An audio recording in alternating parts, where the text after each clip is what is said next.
So, kaya lang, yun ang naging report, binalik nila sa akin. Now, they're trying, pero nahihirapan din sila na i-access yung mga witnesses. Mr. Kayo, President, yung Mr. Chair. sinasabi po kanina ni former President Duterte na Davao is the safest city, I think that is belied by statistics. I don't have the exact statistics now, but I read certain data. It's not the safest city. It has the So what is among the safest city, highest, as far as you I know? would not know. It was among, it registered as among those with highest data on killings or murders. So how can it be a safe city? Mr. President, Mr. Chairman, with the permission of Senator Jinggoy. I think the former president wants to answer the accusations. The statements Mr. of President, former yes, you're senator. recognized. Maraming namatay, sir. Marami talaga. Thousands, I would say, from yung naging mayor ako. Marami. Ito yan sila. Dito yan sila lahat. And they would tell you, si Danao, si Koy, si Gambua. Ito si Senator Bato. Maraming namatay, pero ang namatay, sir, mga kriminal. Alam mo kasi ang Davao is a crossroad kasi ang unang nag-bloom sa Mindanao, tagaroon ka man, sir, ang Davao. Kaya saan yung progressive at saan yung pera negosyo, nandoon rin yung mga kriminal kasi ang negosyante pati ang kriminal magkasama yan. Kung saan yung pera, mga negosyante, nandoon yung mga kriminal. Kaya ganon. Kapag kabubo ka na mayor at hindi mo takot kang makulong, ako, di makulong, di makulong. I can make the confession now.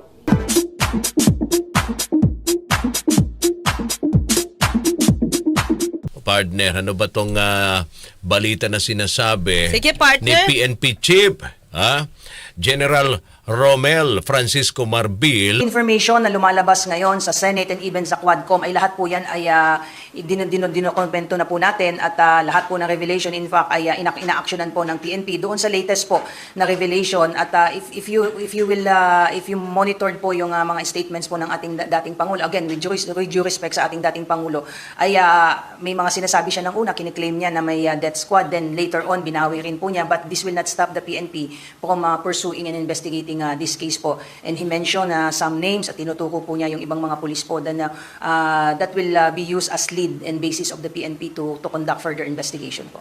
Pero nung mga nakaraan, may naimbestigahan na ba kayo ng mga parang murder o homicide cases na ikinukonect dito sa DBS? Na DBS ang natutumbok na mga sa May instruction na pong binigay ang ating Chief PNP, pina-extract na po niya yung mga unsolved cases reported, particularly doon sa mga sinatawag na mga drug-related deaths po na sinasabing may involvement, not only limited doon sa sinasabing possible involvement ng death squads po. Pero sa investigasyon ng PNP, meron bang nabulutang na may pulis na member nitong DBS? Intayin po natin, ma'am, kung ano yung kakalabasan po ng investigation. It's too early for me to say na meron pong mga pulis. But kung meron man po na madidig up po tayo na mga involvement po ng pulis, ang sabi po ng ating Chief PNP, katulad ng sinasabi niya, no sacred cow. In fact, may mga series of meetings na pong nag-start po to come up with a investigative efforts po to really come up with a credible and transparent investigation, not only with respect dito sa sinasabi po na Davao Death Squad, but all those cases that were mentioned and specified during the hearing both in the Senate and the Congress po. Fajardo said the order is part of the in-depth probe being conducted by the PNP on the alleged widespread killings during the Candag of drug war since July 2016, including the possible involvement of policemen. Okay. So, Bakit siya nagsalita? Di ba dapat si DILG? secretary. Dapat DILG, tapos DOJ, Pero trabaho pa parehong rin. Rimulya. Pero siguro may say naman siguro siya, partner. Sa tingin mo. Kasi trabaho naman nila din 'yun. Although that's parte din ng trabaho ng DOJ yan. Di ba? Ng DILG. So, nga dapat ombudsman. Baka gusto lang niyang tutukan talaga, partner, at malaman kung totoo ba na kasama yung kanyang mga kapulisan. Retired na yung iba? Mhm. Mista niya pa? Mhm. Ano ba? May pag-amin na? PNP chiefs niya? Mhm. Tinuro niya, ang una niyang imbestigahan dito, partner. Yung mista niya, Oo. si Danao. General Danao. Bakit? May inamin to eh. Mhm. May inamin tong pinatay na pulis. In relation to EJK, in relation to drugs. Mhm. Yun ang unahan niya. Di ba? Huwag ka na lumayo, huwag ka na muna doon sa maliliit. Doon ka sa malalaki. Tinuro ni dating Pangulong Duterte, si Danao. Ito. Sa salita niya, kahit pa joke yan, mukhang tumitir. Mukhang matindi, si Danao. Si Kuy, hindi pa eh. Sabi niya, parang hindi eh. Parang hindi kaya eh. Yung Danao, sa dating pa lang, sa Senate hearing, mukhang meron tong tinatago. Unahin mo na yan. Unahin mo na kung sino yung pulis na pinatay niya. Mhm. Bakit? Bakit siya matapang? Inako ni dating Pangulong Duterte. Kapag you're following you're doing it based on your duty. Sagot ko kayo. Di kill. Yung isang pulis. Oo, inamin niya pulis kasi harap-harapan. Ang sabi kasi ni General Danao, itong pulis na to, parang tinatakot-takot yung asawa na buntis di umano. Mhm. So, parang pinagsabihan nila, okay na, nakulong na, binalik o na-rehabilitate na, tapos bumalik sa bisyo, ganun pa rin, tinatakot yung asawa. Di pinatay nila. Policemen involved in crime. Policeman is involved in crime, sir. That Yes, is okay. the scenario eh. Sir, nung panahon ko, when I was the city director, there was one policeman who was discharged for illegal drugs. And unfortunately, hindi ko na lang po i-mention yung pangalan kung sino yung congressman na nilapitan at na-reinstate po sa serbisyo, in short. Okay, he was already discharged from illegal drugs. Wala pang 1 year, sir. Walang ginawa kundi magmaoy, mamaril, at binabatil niya, sir, yung kanyang misis, binabatil indok niya yan. Okay? So, in short, sir, yung taong yun, kinausap ko. Kasi sabi ko, kababalik mo lang, baka pwede namang maglaylo ka. Okay? So, ang nangyari, sir, naglaylo siguro ng 3 linggo. Ganon uli, sir. So, binaril ng misis niya. And accordingly, sabi mismo ng misis niya, sir, kaya po laging nagwawala na naman itong mister ko dahil bumalik uli sa droga. So, in short, sir, pinatay namin. Ganon lang, sir. Tama ba? I mean, ganun sila katapang. Kung titignan natin, partner, sa batas, krimen pa rin yun.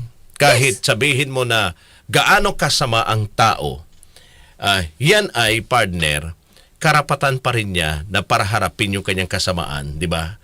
Sa korte. Yes. Oo, sa korte. Kailan mo ng bawas eh, pulis ka naman eh. Pero, iba din ang paniniwala ng dating Pangulo. Iba yung kanyang Polisiya? well, parang ganon, partner. Paniniwala? Oo. Iba yung kanyang paano ba natin prinsipyo ba niya? O yung kanyang patakaran. So, yun. Di ba, sinasabi Yung polisiya niya. Sinasabi naman niya dun sa hearing, partner. Na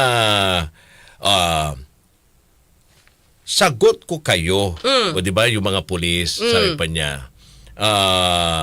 Kasi, pag yung mga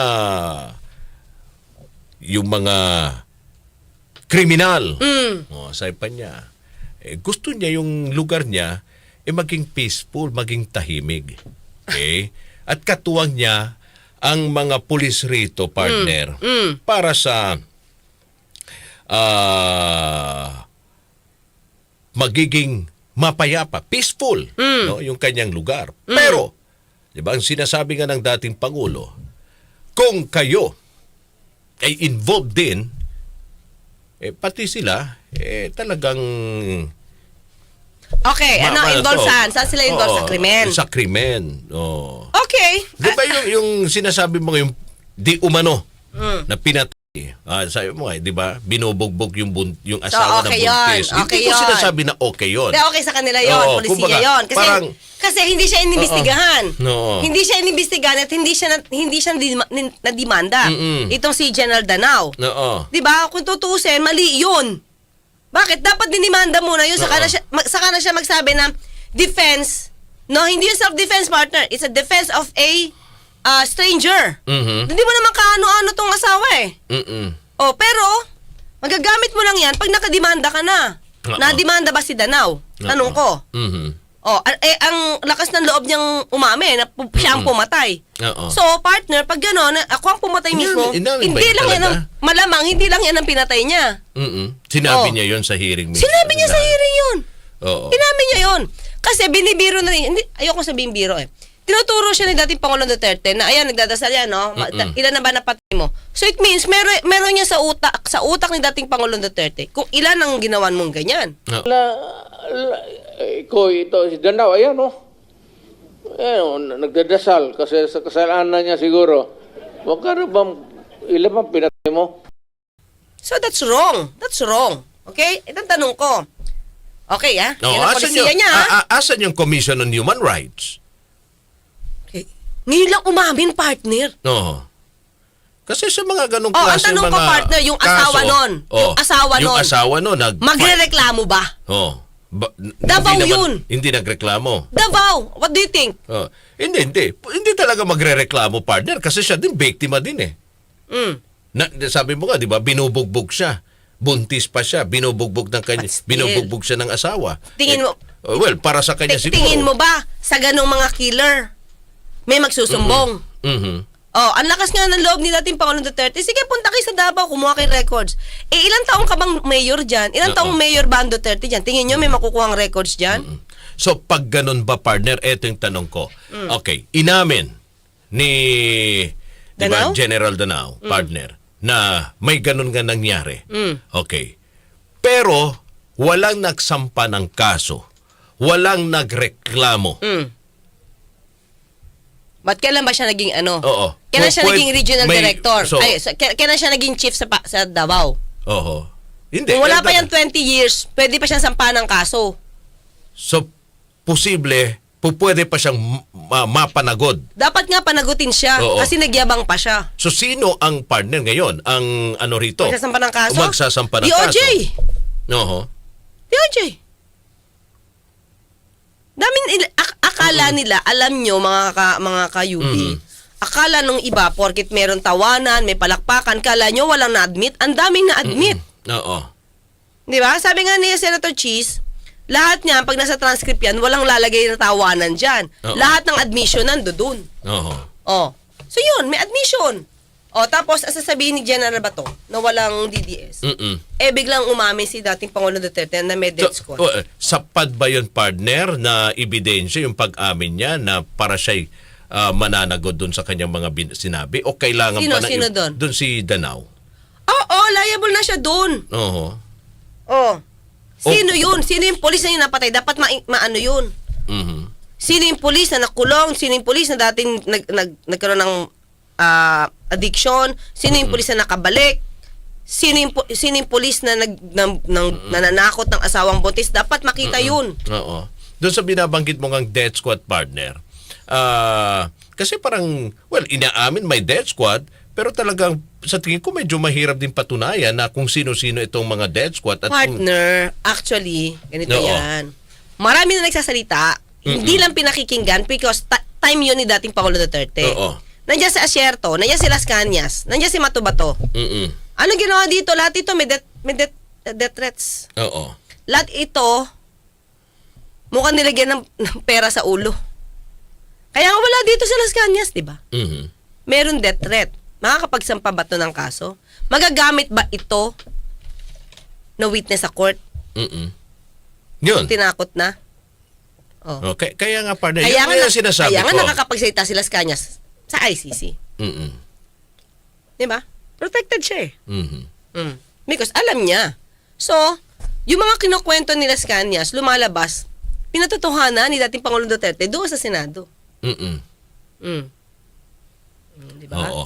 Alright. O, sabi nga ni Henry Valio, may opinion sadyang inamin ni PRRD na aminin lahat ng EJK para sa Pilipinas diringgin ang kaso at umiiwas sa ICC at may possible na acquitted dahil sa long-time justice at sa politics system intervene. Yun. ang Mahirap sabi niya. magkaroon dito ng kaso si dating Pangulong Duterte.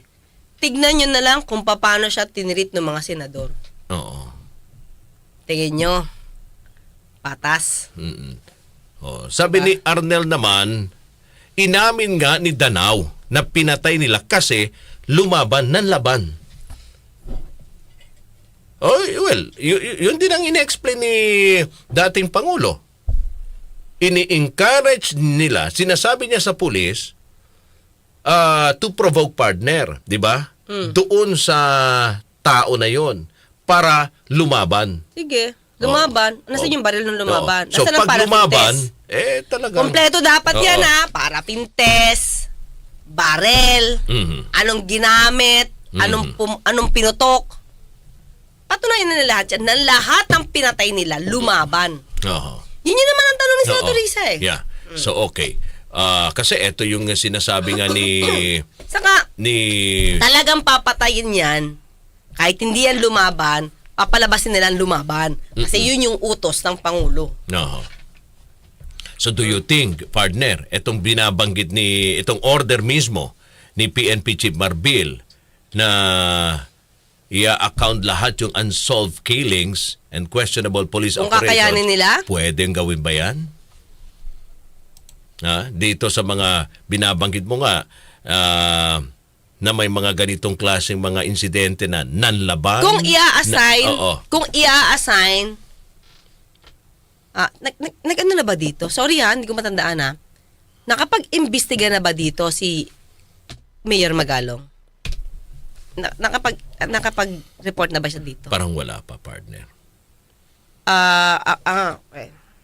Pero siya mga ibang tingin ko ha, kung ang i-assign ko na mag-i-investigate dyan, si Special Force Task Force to, partner. Mm-mm. Si Mayor Magalong, samahan ko si General Torre, o siyempre kasama na si General Marbil, kaya. Mm-mm. Kaya.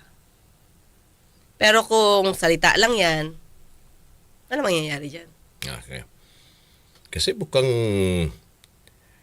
kung iyong partner, 'di ba? Makikita parang ang sitwasyon siyempre yung mga nagiging rito, yung mga nagiging biktima, mga din pa talaga partner, 'di ba? Involved sa mga kung ano-anong mga like sa drugs. Anong patunay? Oo. Ano mo nang patunay? Oo. Doon sa Davao. Na Patunay sinasabi. muna sa Oo. akin. Patunayan niyo Oo. muna. 'Di ba? Yung pagpatay, admitted na yan. Oo. Yung anong ginagawa niya nung pinatay niyo, i-prove niyo muna. Oo. 'Di ba? Mhm. Wala kayong mapuprove. Killer lang talaga kayo. 'Di ba? Mhm. I-prove niyo muna. At the same time, i-prove niyo lumaban. Okay. Paano, unang-una, nung lumaban, may warrant of arrest ba kayo? Ano bang ginagawa? Kasi kung mapapakita nyo may warrant of arrest, sineserve nyo, lumaban, makita nyo muna yung warrant of arrest, anong kaso, di ba? Tapos ipakita nyo paano lumaban. Proof na lumaban. Mhm. Di ba? Oo, sabi Saan bumaril yan? Paano binaril? Nasaan ang baril? Nung lumaban, saan tumilapon yung baril? Nasa kamay pa ba? Hawak pa ba? Ano? Makikita lahat yan parte sa forensic. Mhm. Kung talagang balak. Naiisa-isahin nila yung lahat ng kaso, partner, yung mga unsolved killings. Ganon ang magiging partner, ang magiging procedure dyan, yung sistema ng pag-iimbestiga. Oo. Na medyo mahaba-haba yan. Mahaba yun. Sa dami, di ba? Meron nga daw, di ba, pinatay, nakita. Oo. Partner, in autopsy, lumaban daw, pero bali-bali na yung kamay. Oo. Paano makakagatilyo yun? Kakawak ng gatilyo kung bali ang kamay. Mm-mm. Sabi ni Enemy, pag murder case, medyo di pasok kay Diggs. Pero crime against humanity, pwede. Problem, wala tayong batas na ganun. Multiple murder. Ako, hindi ko siya dito sasampahan. Mm-mm. But how can you prove, Pasampa ko partner, talaga na sa ICC. multiple murder? Ay, ayoko dito. Hindi siya pwede dito. Mm-mm. Malakas pa influence niya. Hindi ko sinasabi na gagamitin niya yung influence niya, pero malakas pa rin yung influence niya. Oo. Diba? So, dapat, doon lang tayo sa patas. Sabi ni Jerry Moros, sa batas, kahit self-defense ang rason, kakasuhan pa rin yan hanggang mapatunayan. Yes! Oo. So, tanong natin, si General Danao, umamin na pumatay siya. Tanong natin, pinaimbestigahan ba yan ni dating Pangulong Duterte? O at that time, kung mayor man si dating si Digong, pinaimbestigahan ba yan ni mayor? Mm-mm. Diba? Nasaan na? May pag-amin ng pagpatay. Anong ginawa nyo? Tinago nyo. Kasi kaya nyo eh. Kaya nyo gumawa ng walang anumang investigasyon eh. And that's worse, partner. Oo. Diba? Kaya nga sabi dito eh, hindi kasi kayo yung nabibiktima. Kaya yung iba tuwan-tuwa na okay yan. Pero kung kayo mabiktima, pamilya nyo mabiktima dyan, hindi kayo matutuwa dyan. Diba? Sabi ni Master Pogi, correct, forensic. The most potent evidence is the one who doesn't speak. Diba? Thank you, Master Pogi. Ayan. Kaya pala naging NCRPO chief dati si Danao, sabi ni Arnold Lopez. Alam mo, nung una siya, ang unang impression ko sa kanya na naging PNP chief siya, tahimik lang siya. Hindi siya kasing loud ni... Sino isang loud partner na naging PNP chief din? Si letter E? Naku, nakalimutan ko pa. Sikat siya eh. Letter E, pangalan. Makaka-clear. Sige, sabihin niya sa akin. Eliazar. Medyo loud yun eh. Then now, quiet lang siya. So never ko inisip na killer siya. Sino? Danao. Oo. Pero doon sa Senate hearing, mga ka-clear ha, tignan nyo lang kung paano siya lumabas. Kung ano siya. Kung paano siya kaastig, gaano siya ayoko sabing mayabang. Pero, may arrogance talaga. In English lang, no? Meron. Hindi kaya tense lang siya doon, partner, dahil... Iba ang tense, iba yung arrogance. Sa akin, mga kayubi, iba ang tense. Ang tense kasi medyo timid ka eh. Oo. Pero yung arrogance, lumalabas. Bakit? Nandun si Digong eh. Oo. Diba? And they believe, lahat ng mga senador doon halos, kampi sa kanila. At nandun si Senator Bato, nandun si Senator Bongo, nandun si Senator Robin, nandun si Senator Jinggoy. Kaya, napaka-at-is nila. Diba? Kampante. Sabi ni Jason Cedilla, attorney, kung wala pong mag-file against former president, nako, asa na yon? Ang bilis umakyat. Hindi ko na to. Kung wala daw mag-file, parang ang tanong niya, may prescriptive period ba daw yun? Pag murder kasi, heinous crime, 20 years eh. From the commission. So mahaba-haba pa, matagal-tagal pa. Yung prescriptive period? Oo. Nelson, baka nga yung mga pulis na casualty ay itinumba din ng kapwa-pulis while in operations. Sabi ni Nelson.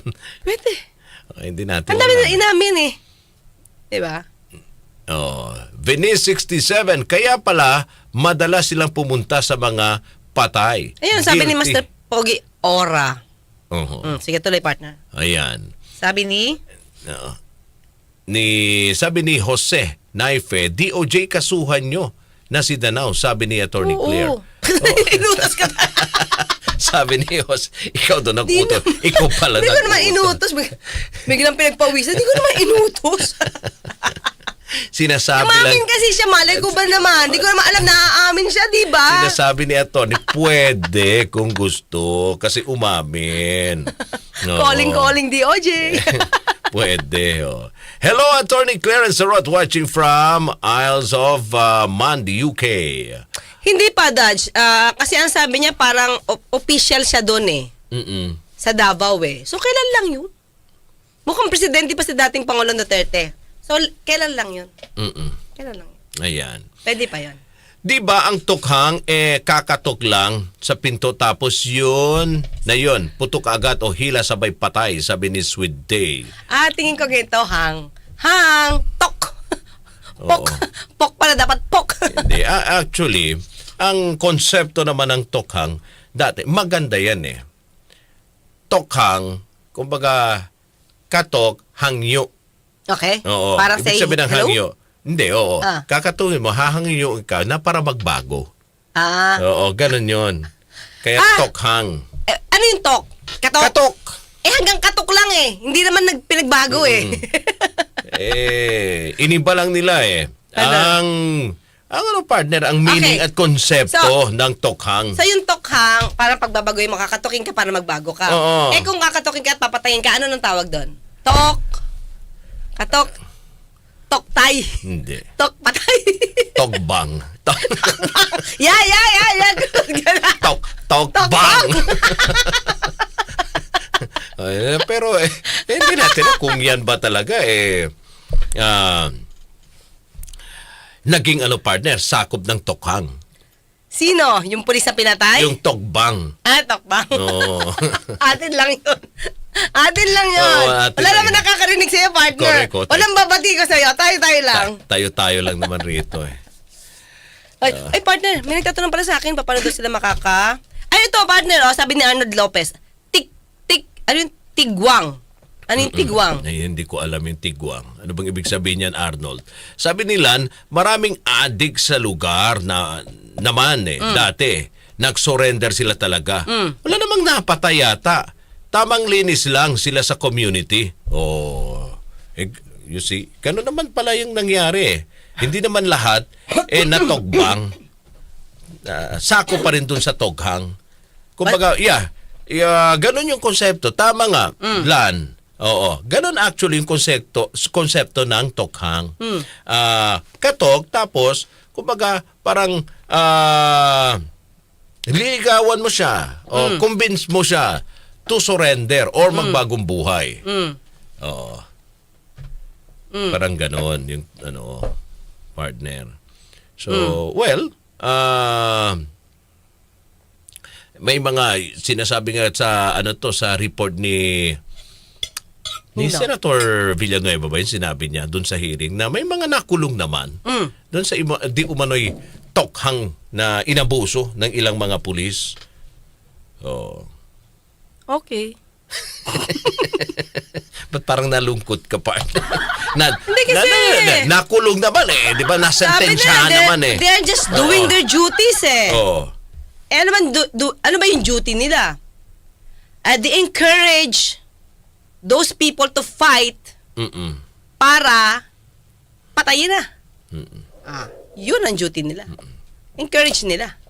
Diba? Kasi mga salot nga sa lipunan. Partner. Kung kamag-anak mo yon. Oo. Yun lang kasi partner, siyempre, again, sinasabi nga natin, may batas. May batas naman. Pero sabi nga ng Pangulo, di ba kay Senator Risa, hindi ka kasi na-experience na para mamuno, di ba, ng isang komunidad. Yung ibig sabihin sa local partner, nakatalamak ang problema, kay lalo tigit sa krimen. At kung pakikiusapan mo lang, ang hirap, hindi yan yung solusyon. Kaya kailangan ng kamay na bakal. Kaso nga lang partner, siyempre mukhang hindi din, base sa mga naririnig, di ba? Sa mga pag pinairal kasi balita, natin yan, partner, pag pinairal natin yan, i-justify natin yung pagtokhang sa term ng mga Duterte I mean, sa term na naiisip natin ngayon. Pinabayaan mo yan, tokbang na yan, partner. Magiging chaotic na yung mundo. Anybody can kill. Mhm. Kasi sabihin na, eto naman kasi addict yan eh, patayin ko na lang. Mm-mm. Justified ka na dati. Mm-mm. Hindi dapat ganun. Mm-mm. Diba? Saka ano yan, partner, sabi niya, pag kriminal, kasi lumalabas ng partner, i-analyze mo lumalabas doon, walang warrant of arrest. Oo. Diba? Walang warrant of arrest. Wala pang kaso. Oo. Lumaban lang. Mm-mm. Kasi in-encourage lumaban. Mhm. Yan doon tayo Mm-mm. So, paano ngayon si David Bangayan? Oo. Nasa lugar niya, di umano, nagkakaroon na smuggling. Mhm. Bakit hindi niya ginanon? Oo. Hindi ko naman sasabing ganunin niya. Oo. Kino-compare ko lang. Bakit? Dahil di umano close? Paano yung mga smuggler sa Davao? Di umano. Mm-mm. Criminal yun. Hindi na kasama. Bakit hindi? Bakit si Pastor Kibuloy? Tinake up ko na to, partner. Ba't si Pastor Kibuloy? May criminal case siya. Hindi ito, ha? Hindi ito. Yung criminal case na actually hindi siya criminal pero may kulong. Illegal conversion of land. Inamin. Mm-mm. Kinuha yung... May 6 na taon na pagkakakulong yun, partner. Mm-mm. Anong ginawa ni dating Pangulong Duterte? Nilakad. Oo. Sino umamin, partner? Sino umamin? Mhm. Si Pastor Kibuloy. Nilakad. Ni dating Pangulo. Ni Mayor pa nun. Mhm. Para hindi siya makulong. Bakit hindi pantay-pantay? Yun lang naman, di ba? Oo. Ba't hindi ka pantay? Kung yun ang kanyang... Kung yun ang pulisiya mo. Oo. Kung yun ang Diba? kanyang... Kung yun ang kanyang kampanya sa kanyang lugar. Anak niya si Pulong. Dawit. Mm-mm. Dawit, hindi ko sasabing guilty. Oo. Kasi wala tayong pinag-uusapang kaso dito. Mm-mm. Kasi ang pinag-usapan natin dito, na pagbintangan o may complaint, di ba? Tapos lumaban, patay. Mhm. Dito, si dating 2007 pa to, partner. Oo. Meron ng issue ng smuggling kay Pulong. Kasabot daw, di umano, si David Bangayan, alias David Tan. Smuggling to. Bakit? Ba't hindi kinatok? Mhm. Naimbestigahan ba yun? Wala. Kaya hindi pare-pareho eh. Mhm. Michael Yang, may nabanggit na, drugs. Pero bakit friendship pa rin? Naging economic advisor pa. Yun lang. Diba? Nagtatanong ka lang, partner. Nagtatanong lang naman ako, bakit parang hindi pantay? Hindi patas. Yung kanyang batas. Yung kanyang batas. Oo. Pag kriminal, kriminal. Mm-mm. Yeah, sabi niya doon kay David Bangay, huwag kang makakapunta-punta dito. KIL kita. Mm-mm. Pero ba't nakakapunta taon-taon, negosyo ng rice? Mm-mm. Sa kanila, nasa news naman to, hindi naman to gawa-gawa. Nasa news to. Sabi ni Sweet Day, agree attorney, na magiging chaotic. Saka everyone has license to kill. Paano kung paratang pa lang at inosente without due process? Porket mahirap at pangit, adik, agad like Bato said. Naku, wag naman pati idamay pati yung mga pangit. Dahil ayaw niya ng mukha, di ba? Ba't ayaw mo yung mukha, papatiin ka agad. Pero, Porket pangit, adik na. Kayo ka lang. pero pag talaga. smuggler at medyo kaibigan, ligtas, ganun ba Guwapo. yun? Hindi naman. Ganun yun, Hindi naman ganun. Oo. Maraming smuggler na nakalusot, palakasan yata, sabi ni Univerd. Nelson, dapat drug test muna. At kung positive din, may rason to tell na sumuko at magparehab. Yun. Kaya nga sila gumawa ng napakalaking rehabilitation center, Dati. di naman yata nagamit eh. Oo, dati. Kasi bakit? Napunta na sa Puninari. Hindi na umabot Diretso sa sa- rehabilitation center Oo. eh. Sabi ni Arnold, patay tayo dyan, pangit tayo. Pero again, sabi ko nga partner, dito nga sa gustong mangyari, well, tayo'y umaasa, 'di ba, partner, sa hanggang mapunta, kung saan mapunta itong gustong mangyari ni General Marbil. Siyempre, marami din partner ang sumisigaw ng hustisya rito eh. Kasi 'Di ba? Oo. tingin ko lang kasi, partner, medyo mali lang yung pamamaraan. Although gusto naman natin ng war on drugs naman talaga. Accepted natin yan. Maski na naman ako, partner. Ako nga, sabi ko nga partner, dati yung dinadaanan kong lugar eh. Nung panahon ng kampanya ng partner, ng Tukhang. Luminis. Luminig, Diba? tahimik. Yung lugar na yun. Tahimik talaga, lalo na pandemic, walang tao. No, hindi. Before pandemic pa yung partner. Pero nung, yun nga, nawala na yung pinahinto muna dahil may ICC nag-iimbestiga. Sabi nga nila, naku, nagsibalikan talaga. Pero again, sinasabi nga natin, dapat talagang humarap sila sa batas. May batas tayo. No one is above the law. Hanggang bukas, magkita't magkarinigan tayo. Ako pa sa Tony Clay Castro, yung papalalang, huwag tulugan inyong karapatan. Si